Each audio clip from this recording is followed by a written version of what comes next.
welcoming, first of all, casting director Nina Gold.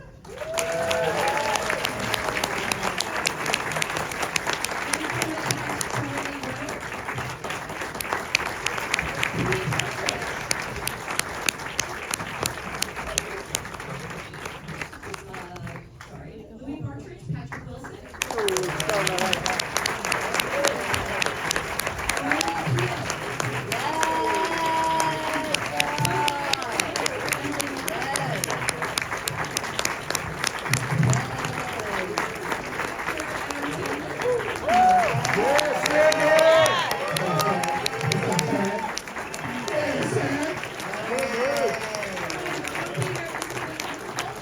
Okay, hi guys.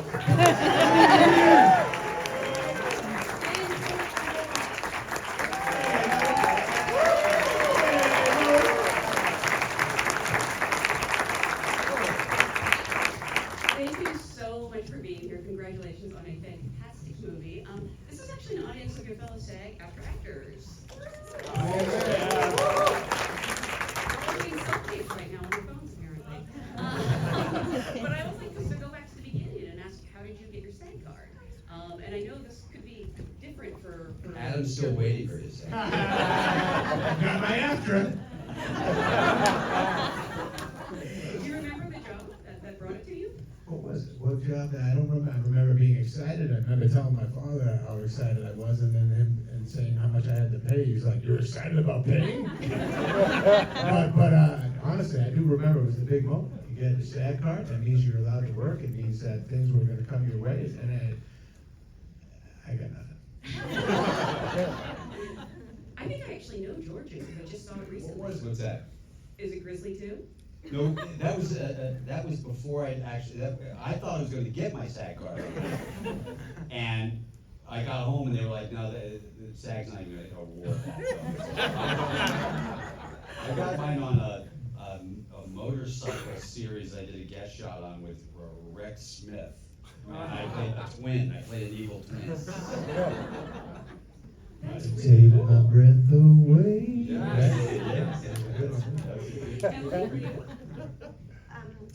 My first SAG job was Screen 3.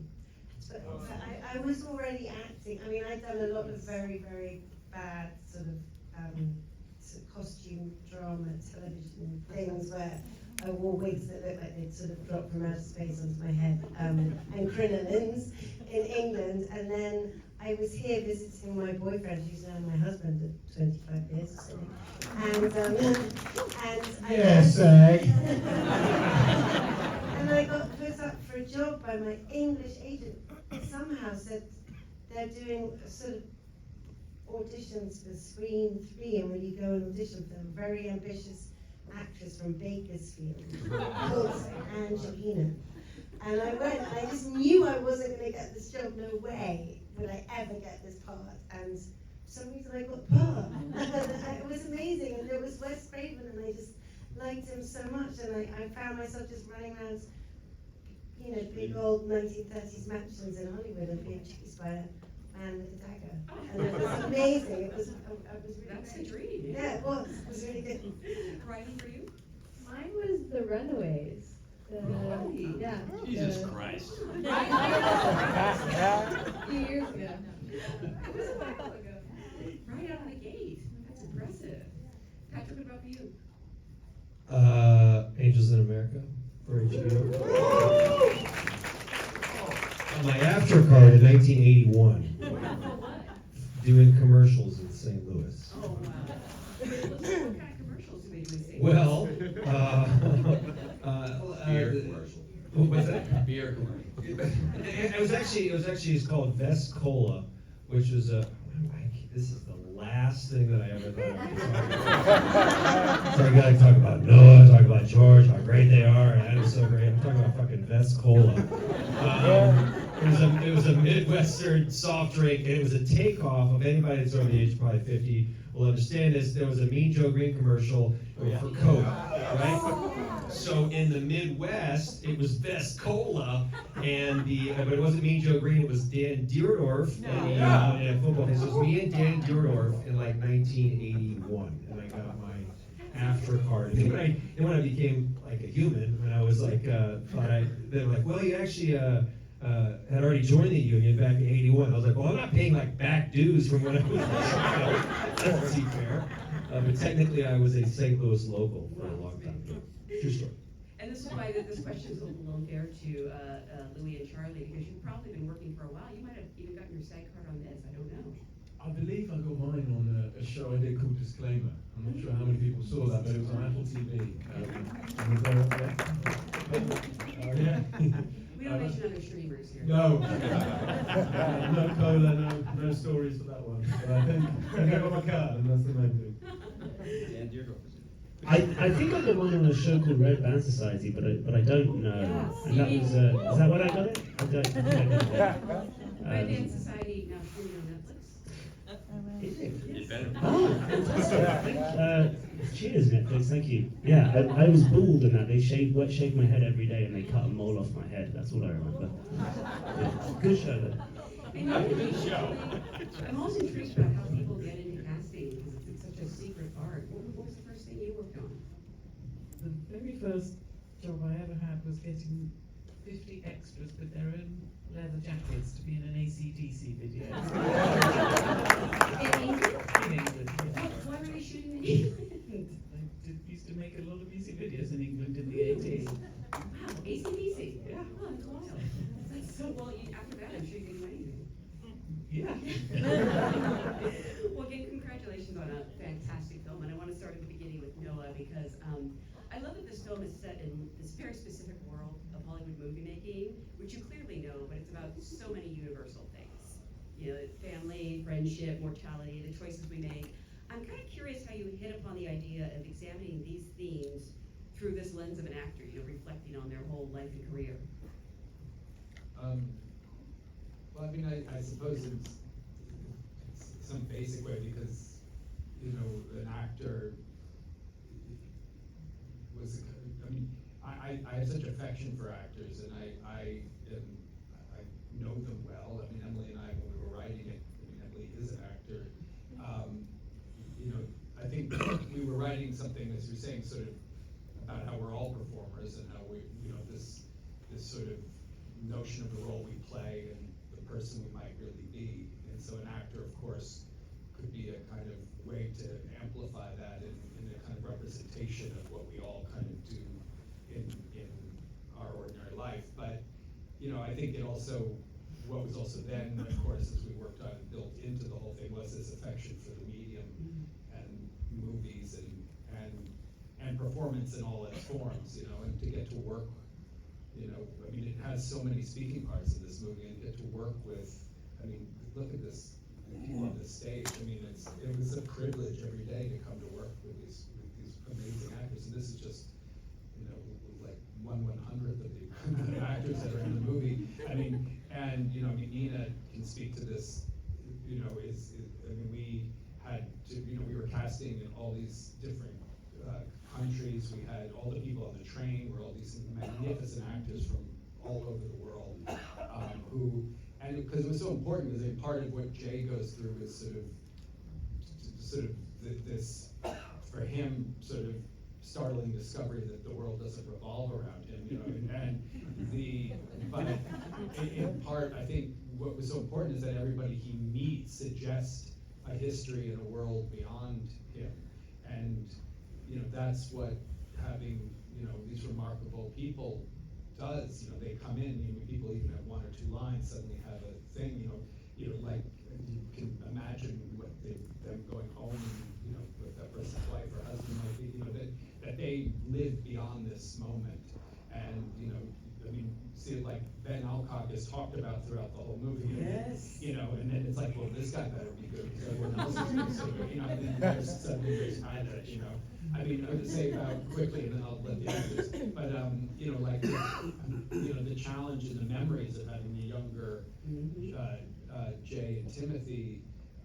You know, I mean, that was really daunting and really, I mean, Nina and I, a real challenge for us to sort of find people who you would want to spend time with, apart from the other actors. You know, that you know, that the George and Billy, and when both Louis Charlie were so remarkable, and when we rehearsed, you know, I always like, we always rehearse on movies, but we rehearsed quite a bit on this movie, and, you know, we would have Billy and George do their scene in the past in front of them. Is it? Terrifying. I'd like to Yeah. apologize. Reading off a phone, yeah. I was actually going to ask the two of you, you know, what is it like to be cast as younger versions of a pair of icons? And did you study them at all when you were watching? Or when they were watching, maybe? No, it's my ego has been through the roof for the past year. I've been getting a lot of attention from my friends' mums. There it is. There it is. You know, I was the 2-time sexiest man alive. I want that.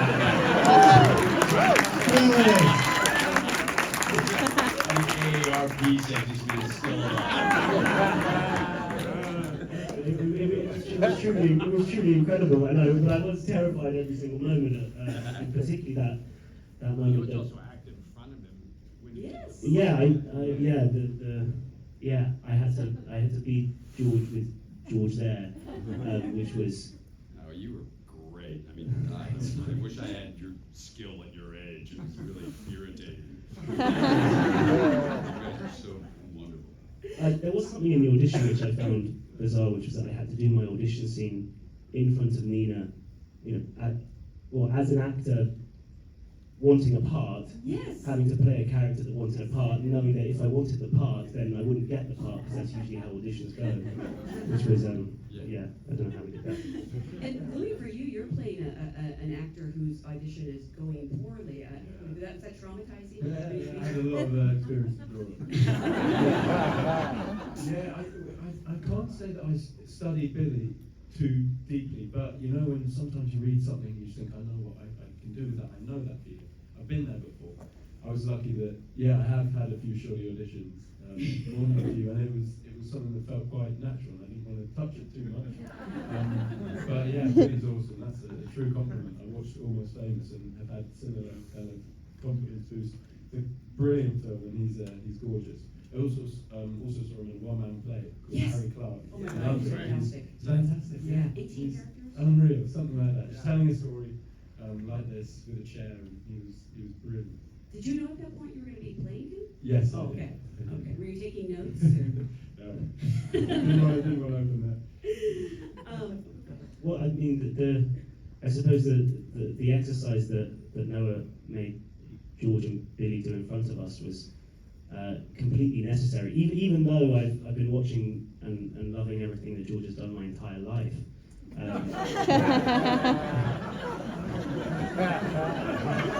No, your mother has.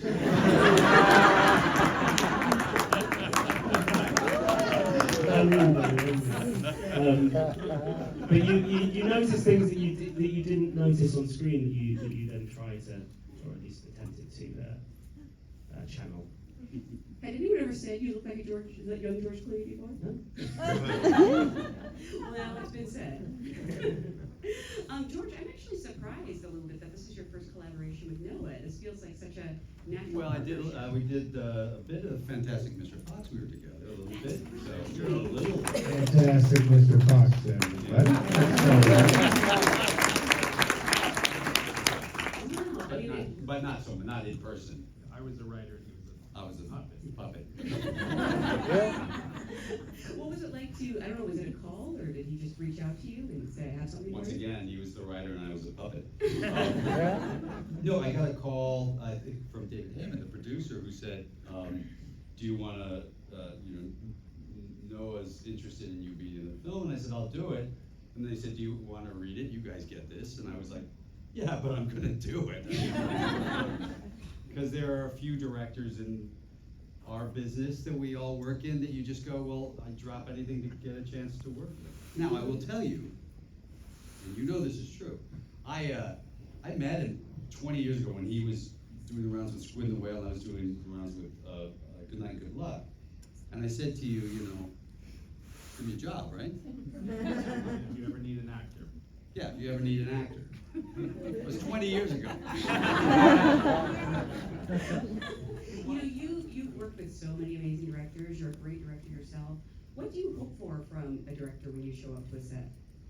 Well, listen, you know, if you've got, there's only certain things that work, right? You can't make a good film out of a bad script, first and foremost.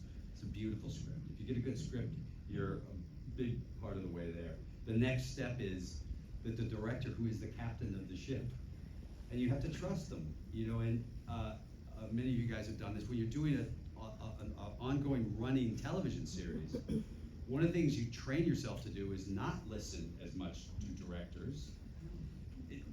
For the simple reasons, if you're gonna do 22 episodes on ER, and you have 14 different directors, they're each gonna come in every episode and go, I think you should cry. Like, cry in the last one, dude, I can't. You learn to protect your character. And so, what you find is when you get to work in theater or in films and things that aren't sort of on a regular ongoing basis, is you absolutely need to put all of your faith in the director and add somebody that you trust.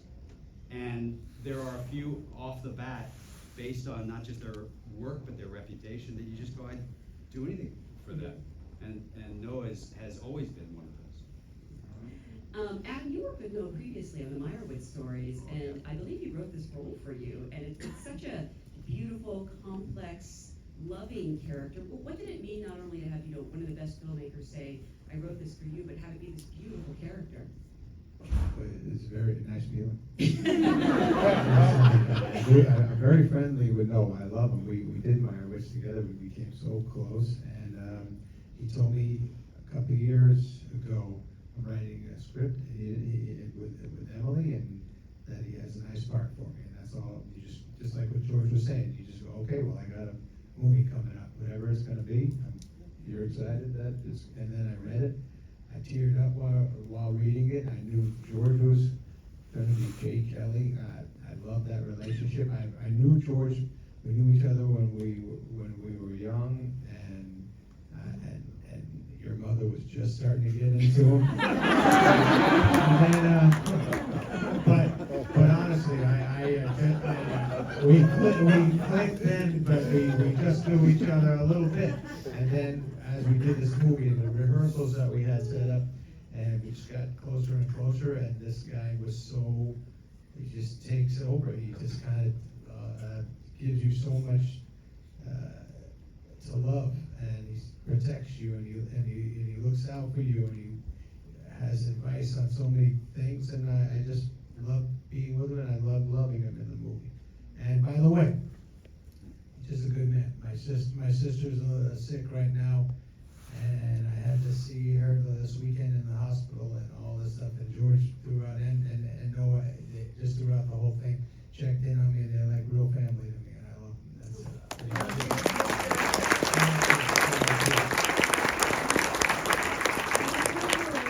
Saturday Night Live, because I know George hosted. George hosted. I was there. We were all there watching. We played basketball. We played a lot of basketball. Yes. Yeah. Not on the show, like. No. Okay. I think it was Monday night, the first night of the week here on Saturday Night Live. You get to meet the host, and I think George might have mentioned setting up a hoop game, and then me and Farley and literally the whole cast. We went and played with George, and he was great, and had a great time. Who won? We were on the same team, I think. Yeah. It's a good move to be on Clooney's team. And then we went to a Knicks game, honestly, and you guys, when I was your age, I was probably younger, I was 23, and Clooney was becoming Clooney, and I went to the Knicks game with you and Lorne Michaels, and I thought I was starting to get known. And I was like, oh, let me wait. When you're young and you're starting to get in stuff, the excitement is people going, hey, holy shit, that's so-and-so. And I was starting to get that a little bit, but I was with George. And I walked into the next game going, oh, wait till they get a load of this shit. And Lorne's going to see I'm starting to blow up a little bit. And it was just like, not one person looking at me. Like, holy shit, there's Clooney, man. Amazing. Emily, I know you've written for TV before, but I think this is at least your first produced screenplay. How did you come to be involved with the project, and how much of this is, you get to be autobiographical with these stories about actors? Yes, it is my first. I've written 2 television.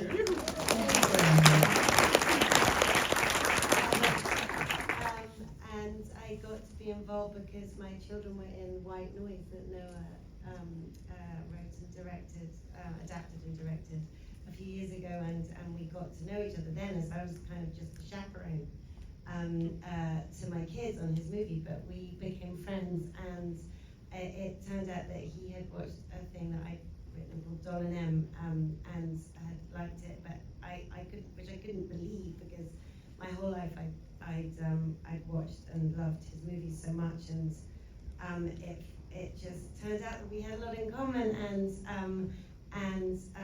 again, he asked me to write it with him, and I was totally amazed and kept thinking he was just gone soft in the head. But he persuaded me that it would be a good thing, and he meant it, and it was really one of the most really wonderful working experiences of my life. I loved every second of it. It was so fun writing with Noah. It was so easy isn't the right word, because it's a complicated story, and you know, and there's all these characters, and there's this guy that's running away from his present and being confronted by his past at the same time, and so there was a lot to sort of get in, and but it was just never not fun sitting down with him every day talking about it and trying to work it out, and once I got over the initial terror of having to sort of read the first thing I wrote to him or send it to him, but then you realize quite quickly that you're both just kind of, the process is getting used to kind of feeling embarrassed in front of each other. Yeah. And no, it was amazing. That's a big part of it, I know. Riley, your character, you know, has obviously this challenging history with her father, and how difficult is it for you to, you know, go to those emotional places, you know, especially acting opposite George, who seems so darn likable, but Jay isn't, you know? Yeah. I mean, I think it's kind of always the same situation. You try and feel empathy for the character and understand how they're feeling. And I found George to be like very easily, he feels very familiar, and he's really easy to work with and talk to, and it wasn't, I've had situations where it's unnatural and you're trying to create a relationship that's difficult, or you're not like totally having, you're meant to be very close with somebody, and it's like, it's hard. And with George, I found to be very easy to pretend he was my dad.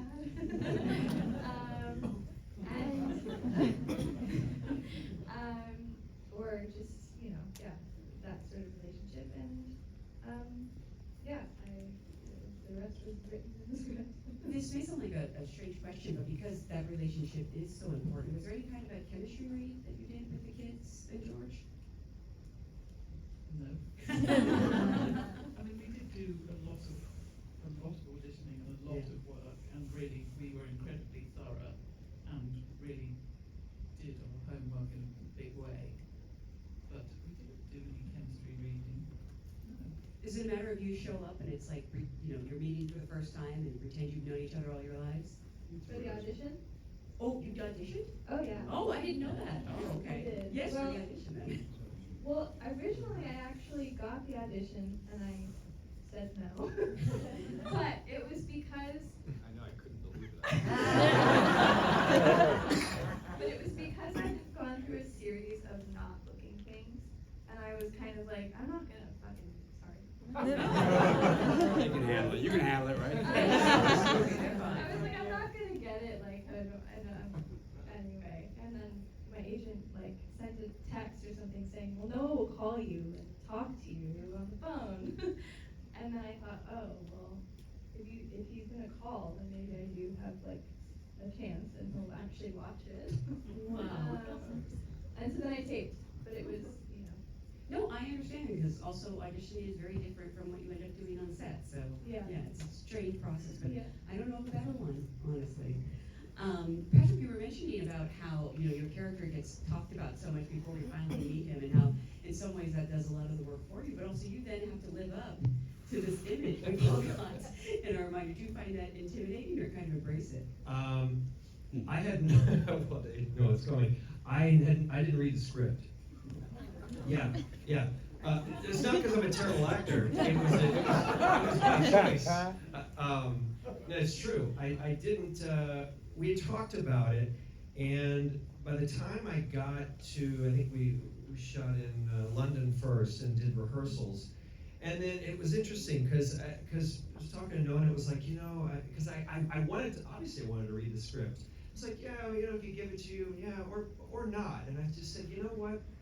Yeah, I won't, because the way, I don't know if I decided or you decided. I don't really, I'll say you decided. We can say we decided. Yeah. But the reason being, and I've never done this before with any other film, but because Ben is just on his own journey, it doesn't really matter. Now, had I read it, and had I known where like George is coming from, I might have given him like a ride on the road, I might have been a little kinder. But I kind of did enjoy it. Like, all joking aside, like there is something to, one of the things that I love about this movie is that it's inside baseball that we'll all understand, but it's not in an elitist way where it's dismissive. It's so enveloping. Of everybody can see this, regardless of their awareness of the film business, right? It's about humanity and what we all give up for work, right? And it's something obviously you, as a parent, and regardless of what you do for a living, you're constantly weighing that. Is this worth it? How long am I going to be away from my family? And so I am very close. I don't travel with a whole bunch of people, but I am the guy that's like, I literally have my son here. Like, I don't know about my kid. Like, I am that guy. So there is something for me that I really did relate to Ben, of like, obviously it's sort of the absurd version of me, but having that sentiment of just what you give up and trying to hold on to your family and trying to do everything through the eyes of your family. So it actually felt right to just be on my sort of solo journey. Have you seen the movie yet? Yeah. No, how is it? No. It's amazing. The first time I saw it, I was blown away, and because I'm friends with Billy too. Yeah. And I by the time I saw Billy in his first scene, where come on, the guy kills it, right? Kills it. Absolutely. It's great. He's in London right now. You can text him later and tell him how everybody platform. But of course you're watching it, and I knew our scene was coming where like we're crying, and I'm like, oh shit, Billy's really going for it. Oh no. And then Josh Hamilton cries a little. It's like, oh God, by the time we get to us, are they going to be so tired of us crying? But anyway, I absolutely loved it. It was such an absolute thrill to be a part of this. It's not a genre or a crew that I typically have worked with, so I was so thrilled to be a part of it. Nina, you had a really tall order, not only filling out this massive ensemble, but also finding actors who are going to make a big impression, with limited screen time. I think all actors here know there's no such thing as a small part. But where did the conversations even begin? How did you sort of talk about with Noah, like who would inhabit this world? We talked a lot about all of the characters for days and weeks, months on end, and I think we really did approach it in that even though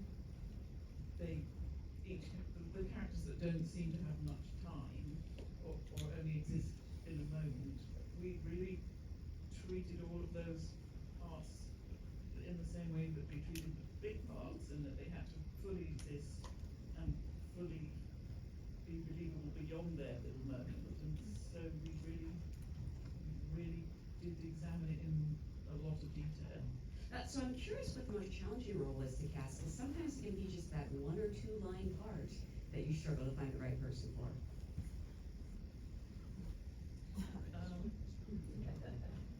Is it anyone here? Well, the part that I kept ignoring and kept thinking, oh God, I really, really hope this part gets cut and that it doesn't exist and that it will just not be in the film, was the part that eventually got played by Harold Baumbach.